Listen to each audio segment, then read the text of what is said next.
Field marshal Syed Asim Munir کی سعودی وزیر دفاع شہزادہ خالد بن سلطان سے ملاقات۔ فیلڈ مارشل سید عاصم منیر کی سعودیہ عرب آمد۔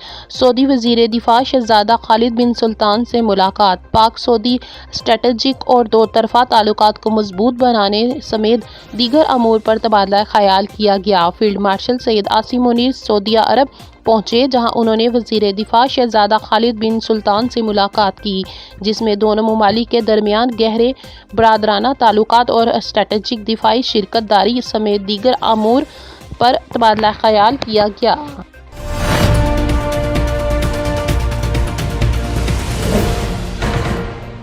سلطنت میں یکم رمضان 19 فروری کو ہوگا، عمان حکومت کا اعلان۔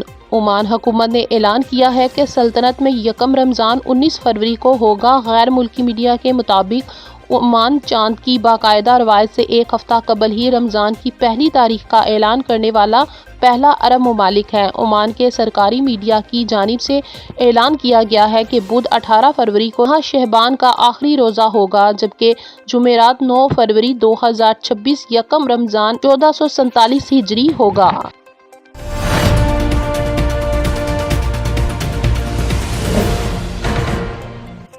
نارنگ منڈی میں بچوں نے اپنے سکے باپ پر پٹرول چھڑک کر آگ لگا دی۔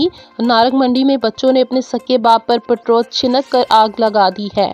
باپ کو تشویشناک حالت میں ہسپتال منتقل کیا گیا، جہاں پر وہ زخموں کی تاب نہ لاتے ہوئے چل بسا۔ نارنگ منڈی پولیس نے مقتول کے بھائی کی مدیت میں بچوں اور بیوی کے خلاف مقدمہ درج کر لیا ہے، جبکہ تاحال وجہ معلوم نہ ہو سکی۔ ایسے گھناؤنے جرم کا ارتکاب کیوں کیا گیا ہے؟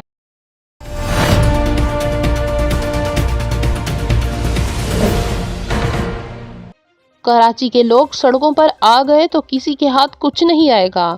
فاروق ستار۔ متحدہ قومی موومنٹ MQM کے رہنما فاروق ستار نے کہا کہ کراچی کو نئی قومی چارٹر میں شامل کرنا ہوگا۔ کراچی کے لوگ سڑکوں پر آ گئے تو کسی کے ہاتھ کچھ نہیں آئے گا۔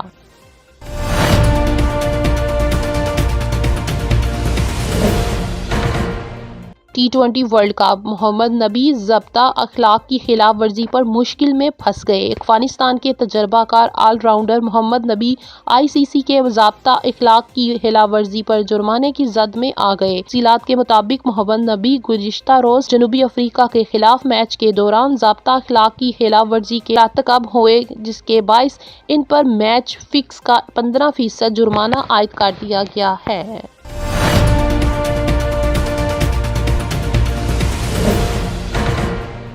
جواہری پروگرام معاہدہ نہ کیا تو ایران کو انتہائی تکلیف دہ نتائج کا سامنا کرنا پڑے گا۔ ٹرمپ۔ امریکی صدر ڈونلڈ ٹرمپ نے ایران کو خبردار کرتے ہوئے کہا ہے کہ اگر تہران نے اپنے جواہری پروگرام کے حوالے سے معاہدہ نہ کیا تو اسے انتہائی تکلیف دہ نتائج کا سامنا کرنا پڑے گا۔